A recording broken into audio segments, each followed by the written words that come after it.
Hi, this is Steve Rigolosi, and today I am here to review for you Hunter of the Blood by Whit Masterson. And this is 1977, copyright by Dodd and Mead, which were Agatha Christie's original publishers here in the States. So Whit Masterson is the pseudonym of two men, Bill Wade and Bob Miller, who also published under the pseudonym Wade Miller. So I came to this book in a very funny way in that I was just sort of browsing along through bookshelves in a used bookshop, and it just happens to have an ISBN that corresponds to the zip code of the town that I live in. And I thought, this is someone's way of telling me to read this book, right? Like, how often do you see an ISBN that has personal meaning to you?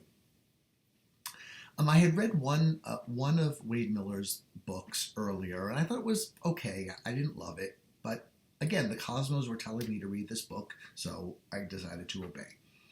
And I'm glad I did, because I really liked it.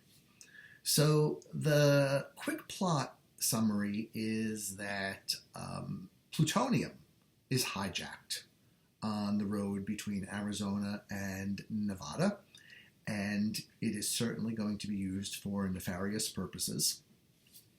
The man who wrote sort of the worst case scenario document for the government as to what could happen once we started producing nuclear waste has gone into retirement, and it turns out that the worst case scenario is coming into play. So this man, who has since become a priest, is called back into action by the government. And I should say it's rather clever. The priest is a dealer, a blackjack dealer in Las Vegas, and this is his way of trying to minister to people, to find people who are sad, have gambling problems, need help in their lives. I like that idea of sort of an undercover priest in the casino looking there to help people.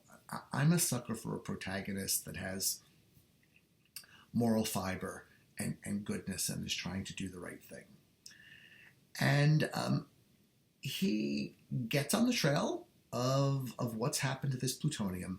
The book is called Hunter of the Blood because that's referring to a certain type of hunter who works by instinct rather than by logic. And so our hero is a hunter of the blood who goes with his gut despite what the evidence might be telling him. So honestly, when I read mystery fiction, I usually get irritated by characters acting on hunches with nothing to back that up. That seems to me to be kind of a cheap way to advance a plot. But since the character is established from the beginning as someone who's been very successful by working with his hunches, I bought it and I liked it. And it turns out that the mastermind behind the hijacking is someone you would not expect to be behind such a thing, and who has really a horrible plan for it. And so our protagonist has to do what he can to foil that plot. So I couldn't put it down. I really enjoyed it. It's interesting to step back in time to when we were having more conversations about nukes and plutonium and nuclear waste and what could happen. I mean, it's still relevant today, but this, you could tell, was very much of the moment when the book was being published. To me, it's kind of the ideal thriller because it tells its story in about 250 pages. It gets in, it tells the story, it develops its characters. There's no padding. There's not that. When you read a 500-page thriller, often the middle 150 pages can just be tossed because it's a lot of blather and there's not much going on. But because the book is so tight, the story just keeps you going. You don't want to put it down. And I finished it in about two knights. Again, I liked that the hero was a person of substance, a man of faith who's trying to do the right thing for his country.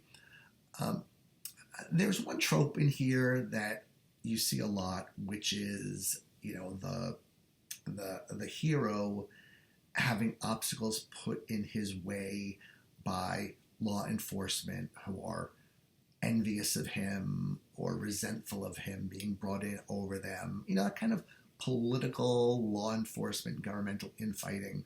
I mean, I'm sure it happens in real life. I've certainly seen it happen in the corporate world. I mean, it's annoying as hell and stupid.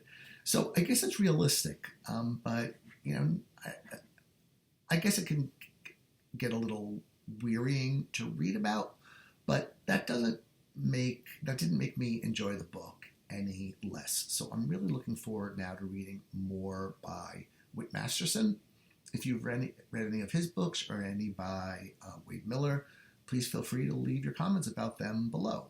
Thanks for listening, and I'll see you next time.